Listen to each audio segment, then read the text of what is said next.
नमस्कार बंधुओं। यथार्थ पद्धति में चल रहा था। अगला, परिस्थिति के अनुसार ही वस्तु का लाघव या गौरव होता है।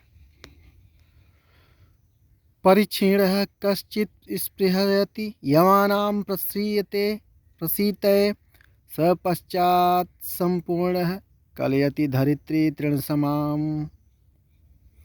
अतश्चानेकान्ता गुरुलघुतयार्थेषु धनिना मावस्था वस्तूनि प्रथयति च संकोचयति च। कश्चित् कोऽपि पुरुष परिच्छिन्नः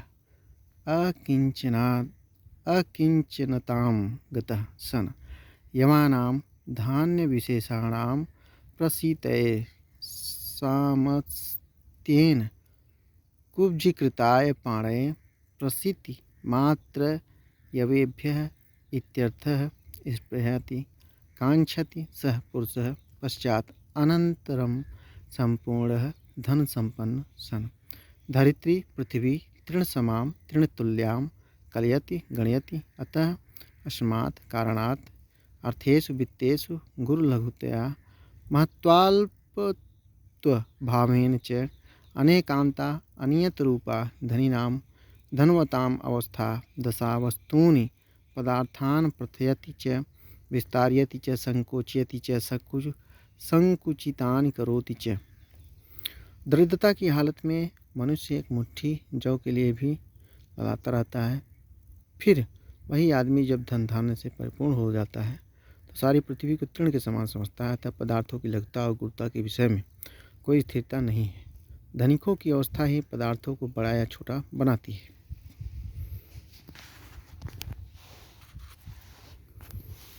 A man is strained circumstance aspires for a handful of barley, but when afterward he is full of wealth, he regards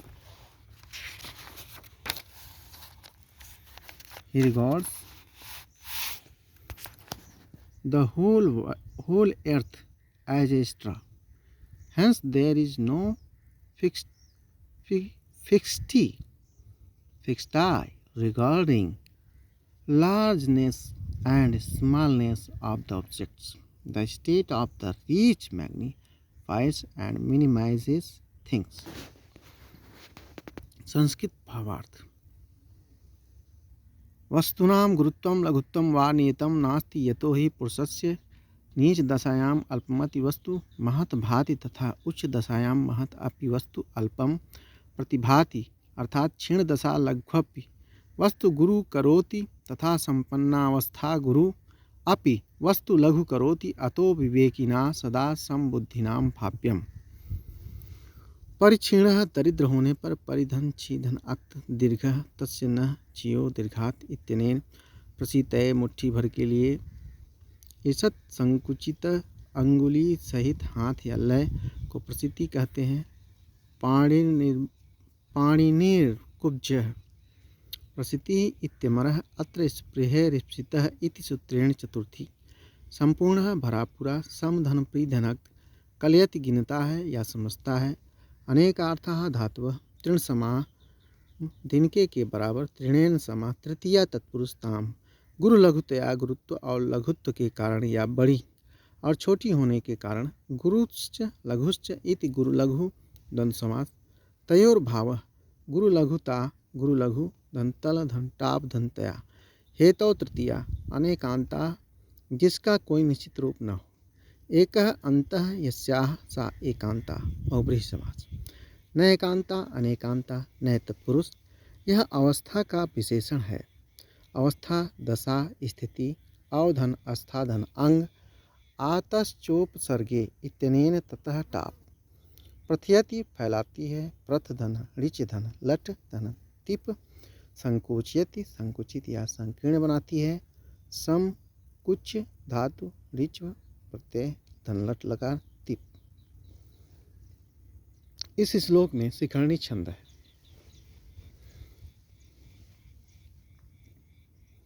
इसका शिखरणी छंद का लक्षण बताए थे ना। रसय रुद्रय छिन्ना यमुन संभलाग रसैरुद्रैश्छिन्ना यमन सफलागह शिखरिणी। राजन, प्रजापालन से ही सर्वार्थ सिद्धि। राजन, दुधुच्छसि यदि क्षिति धेनु में नाम तेनाद्य वत्सम्यु लोकममु पुषाण तस्मिंश्च सम्यगनिशं परिपुष्यमाणे नानाफलं फलति कल्पलतेव भूमि।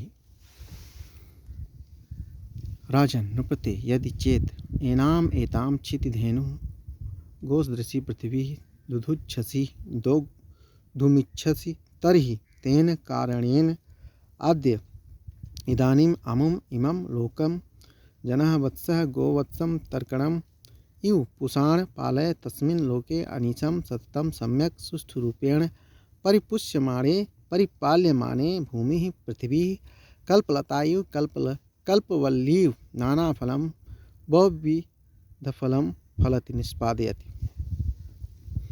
हे राजन, यदि आप इस पृथ्वी रूपी धेनु को दोहना चाहते हैं तो बछड़े के समान लोगों को अब पोसो। जब यह अच्छी तरह से पाली पोसी जाएगी तो यह पृथ्वी कल्प वृक्ष की जैसी बहुत फलेगी। O king, if you desire to milk this cow like earth, then now enrich now the people like a cow. When the people is always enriched, well, the earth like the kalpa tree या कल्प वृक्ष bears fruit of various kinds. रत्न गर्भाया वसुंधराया रत्नानि उद्धर्तुं राज्ञा सततं सावधान मनसा प्रजापालनं कर्तव्यं यथा वत्सेतु जीवत्सु गौर्दुग्धं दातुं प्रभवति तथैव प्रजाजनेषु सुखं जीवत्स्यैव तेभ्यं कुष्यादि द्वारा राज्ञा भूमितः सस्यादिफलं संप्राप्तुं शक्यम्। एनाम यह इदम और एतत् शब्दों के द्वितीय एक वचन में अन्वादेश का रूप है। इसमें द्वितीय टॉस्वेन सूत्र से एन आदेश हो जाता है। क्षितिधेनु पृथ्वी रूपी गौ को क्षितिधेनु इव इति उपमित सह ताम दुधुच्छसि दुहना चाहते हो। दुग्धुम इच्छस इति दुह हंसम धनलठ दुह धातु द्विकर्मक है किंतु यहाँ एक ही कर्म क्षितिधेनु उपात है, अतः अर्थम इसका प्रधान कर्म जोड़ देना चाहिए। तेन अत्र हेतु तृतीया पुषाण पोषण करो, यहाँ पुष धातु क्रयादिगणीय इसके रूप पुष्णाति पुपोष अपोषित परिपुष्यमाणे अच्छी तरह पोषण किए जाने पर परिधन पुषधन लटधन कर्मणि यक सानच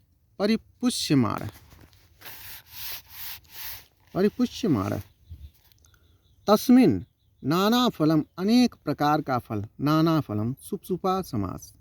इस श्लोक में क्षितिधेनु तथा लोकम वत्सम इव में उपमा अलंकार है। इसमें बसंत तिल का छंद है।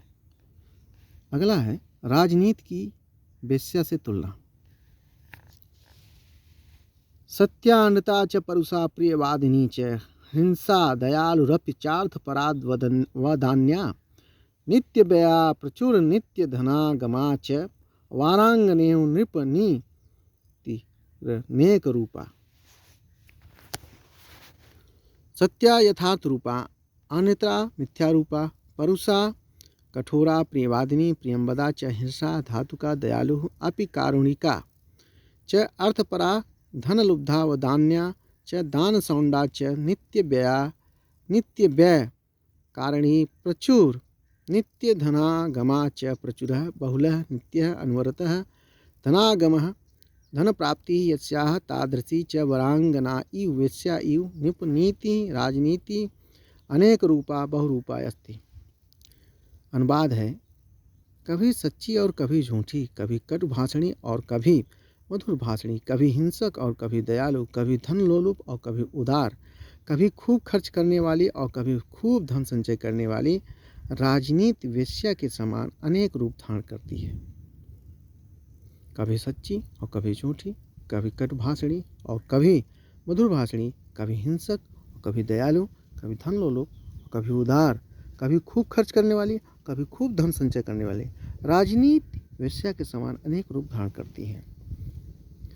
Now truthful, now false, now harsh speaking, now sweet speaking, now cruel or towards merciful, now mercilessly, now miserly, and the liberal, ever spending wealth, and yet ever gaining plenty of wealth. Thus the statesmanship, statesmanship of a king like a landlord assume diverse forms.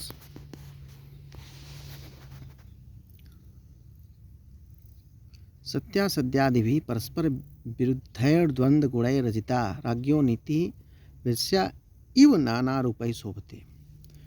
सत्यासच्ची सते हितं सत्यं सत् धनयत् सत्यम् अस्ति अस्याम इति सत्या सत्य धन अच धन टाप अनृता झूठी अनृतम असत्यम तत् अस्ति अस्यामिति अनृत धन अच धन टाप परुषा कठोर कटु प्रिय धन उसन धन टाप प्रियवादिनी प्रिय बोलने वाली प्रियम वदितुम शीलम यस्याह सा प्रियवादिनी प्रिय वद धनड़िन धन कर्तर धन गीप हिंसा हिंसक हिंस धन र नमिक नमिकंपी इत्यादिना टाप दयालु दयावत दयावता दय धन आलुत स्पृह गृहित पति दयी इत्यादिना अर्थपरा धन लोलुप अर्थ एव परम प्रधानम यस्यासा बहुब्रीहि समास वदान्या अति यदानी वद धन अन्य धन टाप नित्य व्यया निरंतर व्यय करने वाली नित्यम व्ययो यस्याह सा बहुब्रीहि समास प्रचुर नित्य धनागमा नित्य प्रचुर धन प्राप्त करने वाली धनस्य आगमः षष्ठी तत्पुरुष नित्यम धनागमः सुप्सुपा समास प्रचुर नित्य धनागमः यस्याह सा प्रचुर नित्य धनागमा बहुब्रीहि समास वरांगना वेश्या वारस्य जनसमूहस्य अंगानां स्त्री अथवा वारे अक्षरे सती यस्य कस्यापि अंगानाम इति अनेक रूप धारण करने वाली अनेकानि रूपाणि यस्याह सा बहुब्रीहि समास। इस श्लोक में श्रवण मात्र से विरोध का आभास होने के कारण विरोधाभास अलंकार है और वह वारांगना इव में स्थित उपमा अलंकार से संकीर्ण है। इसमें बसंतिल का छंद है। राजाओं के 6 गुण आज्ञा कीर्ति पालनम ब्राह्मणानाम दानम भोगो मित्र संरक्षण च ऐसा मेते षड्गुणा न प्रवृत्ता को अर्थो तेषां पार्थिवोपाश्रयेण।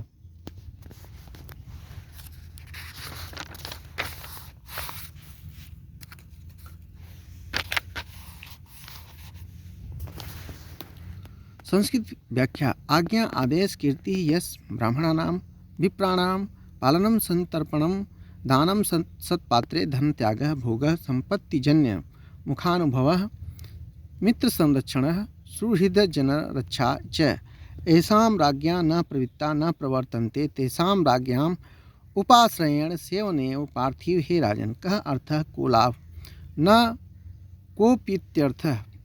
आज्ञा पालन कराना कीर्ति फैलाना ब्राह्मणों का पालन कराना दान देना भोग करना और मित्र की रक्षा करना जिनमें ये 6 गुण नहीं हैं उन राजाओं की सेवा करने से क्या लाभ। O king what is the use of taking shelter under those kings who have not got these 6 qualities in them, the power to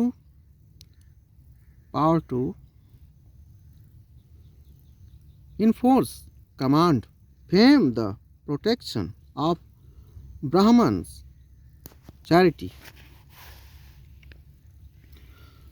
the enjoyment of worldly pleasure, and the protection of friends. अप्रतिहत शासन सक्त्या यशसा मित्र ब्राह्मण संरक्षण प्रेमणा दानेन भोगेन च बृहतां राज्ञां सेवनम अकिंचित करम अत्र उक्त गुण संपन्नः एवं राजा आश्रयणीय। आज्ञा आदेश यहाँ आज्ञा पालन करने की शक्ति से तात्पर्य है आ धन ज्ञान धन अंग धन आत आतश्चोपसर्गे इत्यनेन टा ब्राह्मणानां पालनम, ब्राह्मणों की रक्षा। यहाँ ब्राह्मण शब्द उपलक्षण है, सब लोगों की रक्षा से तात्पर्य है। वैसे ब्राह्मण पहले धर्म, सभ्यता, संस्कृति के उन्नायक एवं संरक्षक होने से राजाओं की सहायता के विशेष पात्र होते थे। उपाश्रयण, आश्रय ग्रहण करने या सेवन करने से। उप आ धन सी धन अच उपाश्रय तेन करणे तृतीया। उपाश्रयण कह लाभ साध्यते साधन क्रियां प्रतिकरणम। क्वचित गम्यमानापि क्रियाकारक विभक्तो प्रयोजिका। यहाँ पार्थिव और उपाश्रयण अलग अलग पद मानना चाहिए। एक पद मानने पर पार्थिव का तेसाम के साथ संबंध होने से पार्थिवा नाम उपाश्रय पार्थिवोपाश्रय में सामर्थ्य भावात् समास नहीं होगा। यदि सापेक्षत्वे अपि गमकत्वात् समास मान ले तो काम चल सकता है, तब पार्थिव संबोधनांत पद मानने की आवश्यकता नहीं है। इस श्लोक में शालिनी छंद है। छंद का लक्षण मातौ गौ चेच्छालिनी, वेद लोक ही, भाग्य के अनुसार ही धन मिलता है। यद्धात्रा निज भाल पट्ट लिखितम स्तोतम महद्वा धनम तत्प्राप्नोति मरुस्थले अपि नितराम मैरो च नातो अधिकम तद्धीरो भव वित्तवत्सु कृपणाम वृत्तिम यद्वृथा मा कथाः। कूपे पस्य पयोनिधावपि घटो गृह्णाति तुल्यम जलम।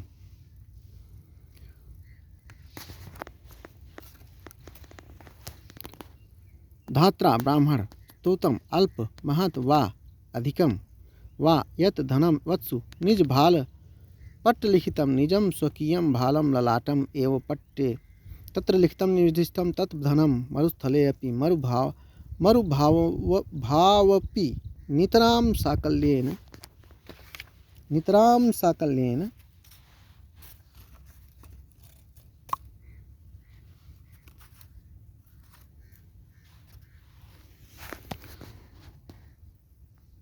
नितराम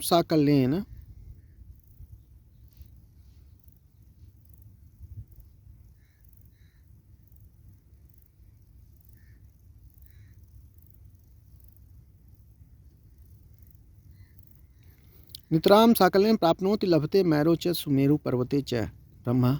अतः स्वतः ब्रह्मलिखितात् अधिकम जायः न नहीं प्राप्नोति ततः तस्मात् धीरः स्थिरचित्तः भव वित्तवत्सु धनेषु कृपणां दीनां वृत्तिः व्यापारः वृथा व्यर्थ मा कृथाः मा कार्षिः कूपे अंधौ पयोनिधौ समुद्रे अपि घटः कलशः तुल्यः समानं जलं वारिं गृह्णात् आदत्ते न तु कुल्पे अल्पम पयोनिधौ च अधिकम इति पश्य अवलोकय। विधाता ने ललाट में जो थोड़ा या बहुत धन लिख दिया है वह संपूर्ण मरुभूमि या मेरु पर्वत पर मिलेगा ही। तब हे मनुष्य धीरज धरो, धनिकों के निकट अपनी दीन वृत्ति मत दिखाओ, अर्थात धनियों के सामने मत घिघियाओ। देखो घड़ा कूप से भरो या समुद्र में, उतना ही पानी ग्रहण करता है जितना उसमें अटता है।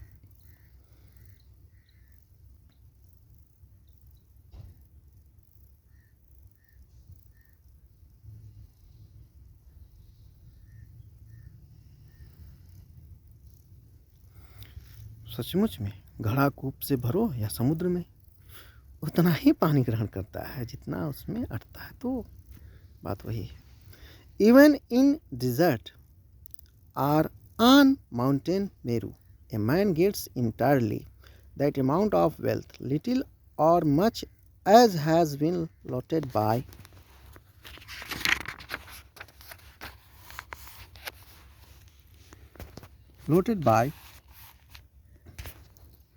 the Creator on the tablet of his forehead, and he does not get more than that even or meru.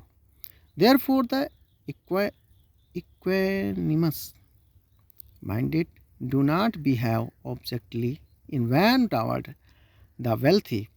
Behold, a pitcher takes only as much water as it can contain from a well or from a sea.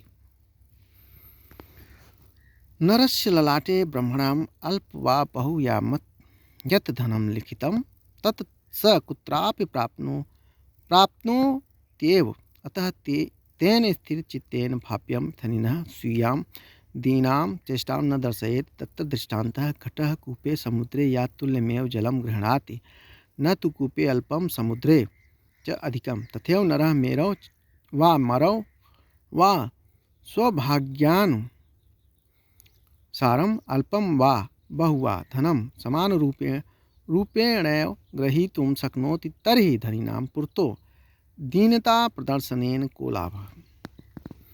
धात्रा Brahma ने धा धंत्रित धात्रा तेन अनुक्ते कर्तरिक तृतीया। निज भाल पट्ट लिखितम अपने ललाट में लिख दिया। निज भालम कर्मधारय समास। निज भालम एवं पट्टम मयूर व्यंसकादित्वाद रूपक रूपस तस्मिन् लिखितम सप्तमी तत्पुरुष मरुस्थले मरुभूमि में। प्रीयन्ते अस्मिन् प्राणिनो जलाभावात् इति मरु मृधन उड़ादि मरु एव स्थलम मयूरूपकसः तस्मिन् अधिकरणे सप्तमी तत्पुरुष। सप्तमी अधिकरण सप्तमी। मेरौ सुमेरु पर्वत पर कहते हैं कि सुमेरु सबसे ऊंचे सोने का पर्वत है। इसके चारों ओर संपूर्ण नक्षत्रों के सहित समस्त वायुमंडल भ्रमण करता है। वित्तवात्सु धनवानों के आगे वित्तमस्त ये शामते वित्तमन्तः वित्तमतु मत्स्य वह वित्तवन्तः तेषु विषयाधिकरणे सप्तमी। कृपाणां वृत्ति वृथा माँ कृथा। दीन वृत्ति मत दिखाओ। माँ कृथा क्री धन लुंग धन थास मणि लुंग इत्यनेन। अत्र मांग योगे लुंगः न मांग योगे इत्यनेन। अंगागमन निषेधः तुल्यम। आत्म परिमितम अर्थात जितना पात्र के अंदर भरा जा सके उतना कोई भी पात्र अपनी धारण क्षमता से अधिक जल नहीं ले सकता। उस तरह मनुष्य के भाग्य की जितनी धारणा शक्ति होगी उतना ही धन वह ले सकेगा, चाहे कहीं भी जाए। इसलिए मनुष्य को सदा संतुष्ट रहना चाहिए। यह शिक्षा इस श्लोक में दी गई। इस श्लोक में दृष्टांत अलंकार है और शार्दुल विक्रीडित छंद है।